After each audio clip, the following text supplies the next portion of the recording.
नमस्कार, स्वागत है। हम कर रहे हैं नई समीक्षा यानी न्यू क्रिटिसिज्म से जुड़े हुए प्रश्न। तो आइए देखते हैं। देखिए यहाँ पर हमारा 31वां प्रश्न है, क्योंकि 30 प्रश्न मैं पहले की वीडियो में करवा चुकी हूँ। तो यहाँ पर कोलरिज के कल्पना सिद्धांत का मूल कार्य क्या है, ये हमारा प्रश्न है। ऑप्शन क्या दिए हैं? विरोधी गुणों में सामंजस्य, इतिहास का पुनर्निर्माण, जीवनी का विश्लेषण या कथानक का वर्गीकरण। तो यहाँ पर अगर हम देखें तो उत्तर क्या रहेगा? विरोधी गुणों में सामंजस्य।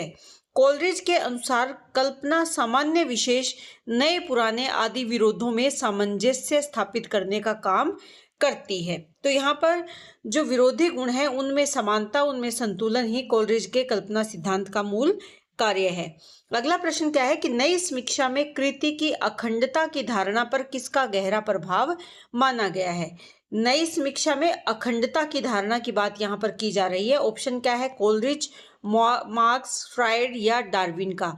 तो ये प्रभाव किसका है? कोलरिज का ये प्रभाव है। कोलरिज की आवयविक एकता और कल्पना सिद्धांत ने नए समीक्षकों को प्रभावित किया, इसीलिए ये जो अखंडता की धारणा है ये नई समीक्षा में इसका प्रभाव देखा जा सकता है। अगला हमारा प्रश्न है कि टी.ई. ह्यूम किस प्रवृत्ति के मुखर विरोधी थे? स्वच्छंदतावाद के, क्लासिकवाद के, यथार्थवाद के या रूपवाद के? तो टी.ई. ह्यूम जो है वो स्वच्छंदतावाद के प्रखर विरोधी थे। ह्यूम ने रोमानी भाववेग का विरोध कर ठोस और भाव वेग विहीन बिंबों पर बल दिया है। यानी जो स्वच्छंदतावाद है वो किससे प्रभावित है? उस पर रोमानी भावोवेग या रोमानी भावों का प्रभाव है उस पर, लेकिन ह्यूम इस बात का विरोध करते हैं, वो ठोस और भाव वेग विहीन बिंबों पर बल देते हैं। 34वां प्रश्न है कि ह्यूम कविता में किस प्रकार के बिंबों के पक्षधर थे? तो जैसे हमने जाना कि ठोस और भाव वेग विहीन बिंबों के वो पक्षधर थे। अगला प्रश्न क्या है कि एलियट के निर्व्यक्तिकता सिद्धांत की पूर्व पीठिका किसके निबंधों में देखी गई है? ह्यूम के, क्रेन के, वॉरेन के या फ्राई के? तो ये ह्यूम के निबंधों में एलियट के निर्व्यक्तिकता सिद्धांत की पूर्व पीठिका देखी जा सकती है। Tradition and the individual talent किस वर्ष प्रकाशित हुई? ये जो रचना है ये कब प्रकाशित हुई थी? तो इसका समय काल क्या है? 1910 है, 1917 है, 1919 या 1929 है। तो ये एक एलियट की महत्वपूर्ण ये निबंध रचना है जिसका समय काल क्या है प्रकाशन का? 1919 ईस्वी है। आप ये जरूर ध्यान में रखें कि ये किस प्रकार की रचना है। तो ये एक निबंध रचना है जो कि 1919 में प्रकाशित हुआ। Tradition and the individual talent में किस सिद्धांत की प्रतिष्ठा हुई है? निर्व्यक्तिकता के सिद्धांत की, अनेकार्थकता की, भंगिमा की या प्रतीक व्यापार की? तो इसमें निर्व्यक्तिकता के सिद्धांत को प्रतिपादित किया गया है, इसकी प्रतिष्ठा इसमें की गई है। अगले प्रश्न को देखें तो एलियट के अनुसार सिद्ध कविता में कौन से पक्ष एकाकार होते हैं? भाव और कला, इतिहास और जीवनी, विज्ञान और दर्शन, पाठक और समाज। तो यहाँ पर भाव और कला पक्ष क्या है? एकाकार होते हैं। अगला प्रश्न क्या है कि नई समीक्षा में परंपरा के प्रश्न को सर्वाधिक प्रभावशाली ढंग से किसने उठाया है? यानी परंपरा को किसने महत्व दिया है? टी.एस. एलियट ने, विलियम एम्पसन ने, ब्लैकमर ने या विंटर्स ने? तो यहाँ पर उत्तर हमारा क्या रहेगा? टी.एस. एलियट ने। इन्होंने परंपरा को इतिहास बोध, स्मृति और सातत्य से जोड़ा है और ये इसको प्रभावशाली ढंग से इस विचार को इन्होंने अपनी रचना में उठाया है या अपने विचारों में उठाया है। एलियट के अनुसार परंपरा कवि को कैसे प्राप्त होती है? स्वतः उत्तराधिकार में, श्रम से अर्जित होती है, केवल विश्वविद्यालय से अर्जित होती है या केवल भाषा से? तो एलियट ये मानते हैं कि परंपरा को अर्जित करना पड़ता है। किससे? श्रम से अर्जित करना पड़ता है, उसे मेहनत करनी पड़ती है परंपराओं को अपने से जोड़ने के लिए। परंपरा में एलियट किसकी उपस्थिति पर बल देते हैं? अतीत की वर्तमानता, केवल अतीत की अतीतता, भविष्य का निषेध करते हैं और जीवनी की प्रधानता पर बल देते हैं। तो ये अतीत की वर्तमानता पर बल देते हैं। ये मानते हैं कि अतीत में जो परंपरा है उसको वर्तमान संदर्भ में लाने के लिए उसमें थोड़ा बहुत परिवर्तन आवश्यक है। यानी वर्तमानता या वर्तमान समय में उसको उपयोगी बनाया जाना ही परंपरा को जीवंत रख सकता है। आइए रिचर्ड्स नई समीक्षा में मुख्यतः किस माध्यम से आए? अर्थ विज्ञान से, इतिहास से, जीवनी से या राजनीति से? तो यहाँ पर हमारा उत्तर क्या रहेगा? अर्थ विज्ञान के माध्यम से। रिचर्ड्स के काव्य चिंतन के दो प्रमुख आधारों में एक है मनोवैज्ञानिक पीठिका, जीवनी परक पद्धति, काव्य कथानक सिद्धांत या मिथकीय संरचना। तो यहाँ पर जो मनोवैज्ञानिक पीठिका है ये इनके दो प्रमुख सिद्धांतों में से एक है। ये आपको यहाँ ये भी ध्यान में रखना है कि रिचर्ड्स के काव्य चिंतन के दो प्रमुख आधार कौन से हैं। एक यहाँ पर कौन सा है? मूल्य सिद्धांत, और दूसरा है संप्रेषण का सिद्धांत। जो मूल्य सिद्धांत है वो मनोवैज्ञानिक पीठिका पर आधारित है। अगला प्रश्न है, रिचर्ड्स के काव्य चिंतन का दूसरा प्रमुख आधार है तो शब्दार्थ प्रधान रूपात्मक विश्लेषण, लेखक की जीवनी, सामाजिक वर्ग संघर्ष या केवल छंद। तो ये कौन सा है? शब्दार्थ प्रधान रूपात्मक विश्लेषण है।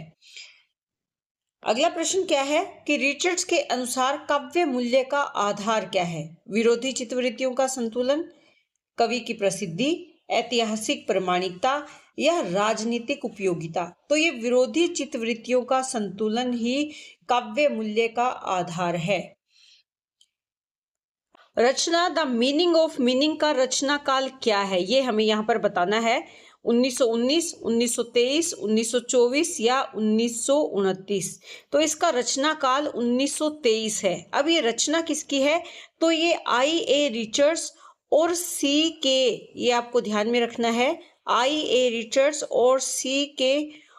ओगडेन की ये रचना है। इसके साथ साथ I.A. रिचर्ड्स की ये रचना है।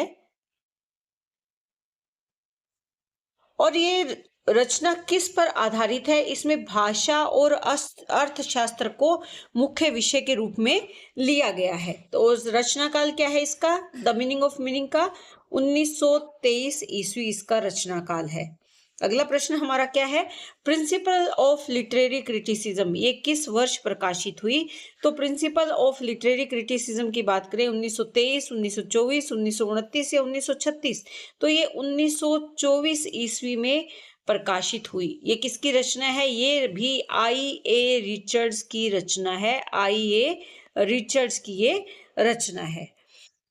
अगला प्रश्न अगर देखें तो प्रिंसिपल क्रिटिसिज्म किस वर्ष प्रकाशित हुई? प्रिंसिपल क्रिटिसिज्म ये भी I.A. रिचर्ड्स की रचना है और 1924, 27, 29 या 1931। तो इसका रचना काल भी क्या है? 1929 ईस्वी है। रिचर्ड्स ने वैज्ञानिक भाषा और काव्यात्मक भाषा के अंतर पर किस कृति में विचार किया है? Principle of literary criticism, the great tradition, the words body और 7 टाइप ऑफ एम्बिग्विटी। तो यहाँ पर अगर देखें तो रिचर्ड्स ने वैज्ञानिक भाषा और काव्यात्मक भाषा में जो अंतर है उस पर विचार प्रिंसिपल ऑफ लिटरेरी क्रिटिसिज्म में किया है।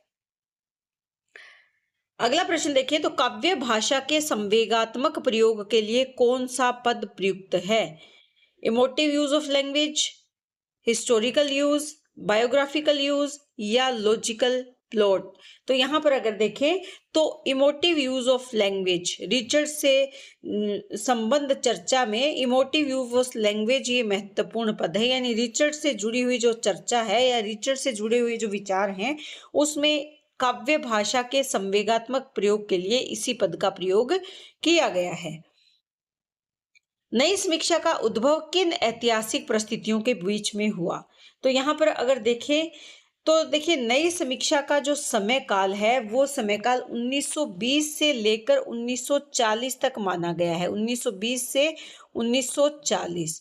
और ये समय काल कौन सा है? जब यहाँ पर परिस्थितियां कैसी हैं? ऐतिहासिक परिस्थितियां जो फर्स्ट वर्ल्ड वॉर है और सेकंड वर्ल्ड वॉर है, यानी दो विश्व युद्धों की ध्वंसात्मक जो चेतना है, जो परिस्थितियां हैं वो कैसी थी? दो विश्व युद्ध, पहला जो विश्व युद्ध था वो उसका समय काल क्या था? 1914 से 1918। और दूसरे की अगर बात करें तो दूसरे का समय काल क्या था? 1939 से लेकर 45। तो ये जो समय काल है, इसी के बीच का समय काल 1920 से 40 है। तो नई समीक्षा का उद्भव में जो ऐतिहासिक परिस्थितियां थी, वो दो विश्व युद्धों के ध्वंसात्मक चेतना की परिस्थितियां थी। तो इस यहाँ पर ए ऑप्शन जो है वो सही उत्तर होगा। अगला प्रश्न क्या है, नई समीक्षा पर किस दार्शनिक विचारधारा की छाया बताई गई है? अस्तित्ववाद, अर्थवाद, उपयोगितावाद या प्रत्यक्षवाद मात्र? तो यहाँ पर देखें तो अस्तित्ववाद की जो विचारधारा है, दार्शनिक की विचारधारा है, उसका प्रभाव इसमें देखा जा सकता है। अगला प्रश्न है, द मॉडर्न टेम्पर किससे संबंध करती है? जेवी क्रूट से, टी.एस. एलियट से, एफ.आर. लेविस से या क्लांट ब्रूक्स से? तो यहाँ पर देखिए तो जेवी क्रूच या क्रच इसके लेखक हैं। जो जेवी यानी जोसेफ वुड क्रच 1929 में ये लिखी गई थी। एलियट की कौन सी कविता आधुनिक मानवीय संवेदना के बंजरपन से जोड़ी गई है? द वेस्टलैंड, नाम से स्पष्ट है। तो यहाँ पर जो इसका उत्तर है वो क्या है? द वेस्टलैंड है।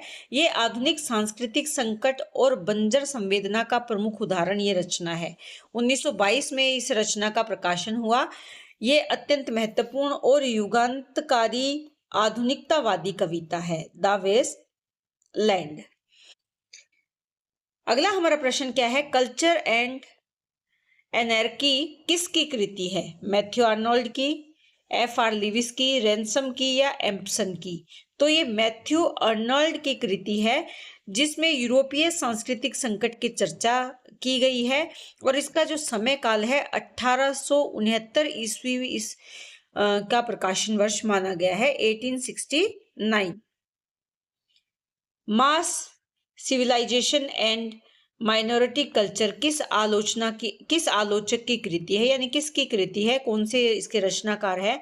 एफ.आर. लेविस है, एलन टैट है, ब्रुक है या आर.पी. ब्लैकमर है? तो यहाँ पर एफ.आर. जो लेविस है वो इसके रचनाकार है, या किस आलोचक की है? तो लेविस की ये रचना है और इसका समय काल 1930 है। इसका जो प्रकाशन वर्ष है ये 1930 है।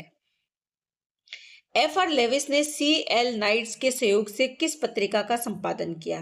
स्क्रूटनी, द फ्यूगेटिव, एक्सपेरिमेंट और कैनियन रिव्यू? तो यहाँ पर देखें तो स्क्रूटनी का इन्होंने वो किया था, इनके सहयोग से प्रकाशन किया था या संपादन किया था। समय काल क्या था? 1932।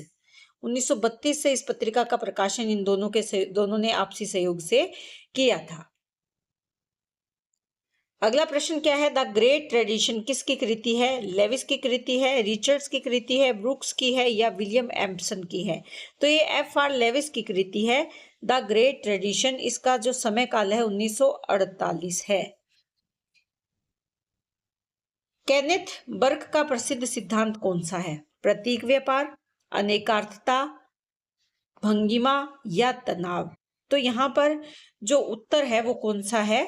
वो है प्रतीक व्यापार, यानी सिंबॉलिक एक्शन। बर्ग ने कविता को सिंबॉलिक एक्शन के रूप में समझाने पर बल दिया है। काउंटर स्टेटमेंट किसकी कृति है? अगर इस रचना की बात करें तो ये बर्ग की कविता है, एलन टैट की है, रैनसम की या विंटर्स की? तो ये केनेथ बर्ग की कृति है, जिसका समय काल क्या है? 1931। अगला प्रश्न क्या है, बर्ग के अनुसार प्रतीक क्या है? अनुभूति व्यापार का शाब्दिक प्रतिरूप, कवि की जीवनी, इतिहास का दस्तावेज या केवल अलंकार? तो ये मानते हैं कि प्रतीक अनुभूति व्यापार का शाब्दिक प्रतिरूप है। जो हम अनुभव करते हैं उसका शब्दों के माध्यम से अभिव्यक्ति क्या कहलाती है? वो प्रतीक रूप में इन्होंने लिया है। एलन टेट किसके प्रतिभाशाली शिष्य माने जाते हैं? रैनसम के, रिचर्ड्स के, कॉलरिज के या लिविस की? तो एलन टेट जो है वो किसके शिष्य हैं? ये रैनसम के शिष्य है। एलन टेट ने श्रेष्ठ काव्य का प्रतिमान किसे माना है? तनाव को, अनेकार्थता को, भंगिमा को या पदान्वय को? तो ये तनाव को यानी टेंशन को ये काव्य का प्रतिमान, श्रेष्ठ काव्य का प्रतिमान मानते हैं। अगला प्रश्न अगर देखें तो क्या है, टेट के तनाव सिद्धांत में एक्सटेंशन का आशय क्या है? बाहरी तनाव, भीतरी तनाव, काव्य मूल्य या पदान्वय? तो जो बाहरी तनाव है, इससे अभिप्राय है जो तनाव सिद्धांत है, इसमें बाहरी तनाव को महत्व दिया गया है। इसमें कविता की गति और तर्क संगति से इसको जोड़कर देखा गया है। टैट के तनाव सिद्धांत में इंटेंशन का आशय क्या है? भीतरी तनाव, बाहरी तनाव, ऐतिहासिक तनाव या सामाजिक तनाव? तो ये भीतरी तनाव है। कविता में जो शामिल भाव विचार हैं और उनकी जो उक्ति मूलक विकास है, उससे इसको जोड़ा गया है इंटेंशन को। एलन टैट पर किस आलोचक का विशेष प्रभाव था? टी.एस. एलियट का, मार्क्स का, फ्रायड का या नथार्प फ्राई का? तो टी.एस. एलियट का सबसे अधिक प्रभाव है। परंपरा सिद्धांत, निर्व्यक्तिकता और अखंडता के संदर्भ में टैट पर एलियट का प्रभाव देखा जा सकता है। ये विचारधाराएं हैं जो एलियट की विचारधाराएं हैं और इनका प्रभाव किस पर है? एलन टैट पर है। इवोर विंटर्स की आलोचना दृष्टि की विशिष्टता क्या है? सूक्ष्म पाठ विश्लेषण के साथ नैतिकतावाद, केवल जीवनी, केवल इतिहास या केवल मिथक? तो यहाँ सूक्ष्म पाठ विश्लेषण के साथ नैतिकतावाद, ये इनकी आलोचना दृष्टि की विशेषता है। अगला प्रश्न हमारा है, द डिफेंस ऑफ रीजन किसकी कृति है? अगर हम इस कृति की बात करें तो ये किसकी है? योर विंटर्स की, एलन टैट की, ब्रूक की या वार्न की? तो ये कृति किसकी है? योर विंटर्स की ये रचना है, जिसका समय काल क्या है? 1947 है। यानी विंटर्स की बहुचर्चित कृति है ये। 1947 ईस्वी में इसका प्रकाशन किया गया। अगला प्रश्न हमारा क्या है? रिचर्ड पामर ब्लैकमर का प्रसिद्ध सिद्धांत कौन सा है? भंगिमा सिद्धांत, तनाव सिद्धांत, अनेकार्थता सिद्धांत या प्रतीक व्यापार? तो भंगिमा सिद्धांत इनका प्रसिद्ध सिद्धांत है। भंगिमा से अभिप्राय यहाँ पर क्या है? गेस्चर। गेस्चर, अगर यहाँ इस सिद्धांत की बात करें तो इसमें जो शरीर की कलात्मक मुद्राएं हैं, जो हाव भाव है और जो हमारी चेष्टाएं हैं, उनके माध्यम से मन के गहरे भावों की अभिव्यक्ति इसी सिद्धांत में, गेस्चर सिद्धांत में इन्होंने ली है। तो आज के लिए इतना ही। उम्मीद करती हूँ कि प्रश्न आपके लिए काफी उपयोगी होंगे। इसी तरह चैनल से जुड़े रहें। बहुत बहुत धन्यवाद।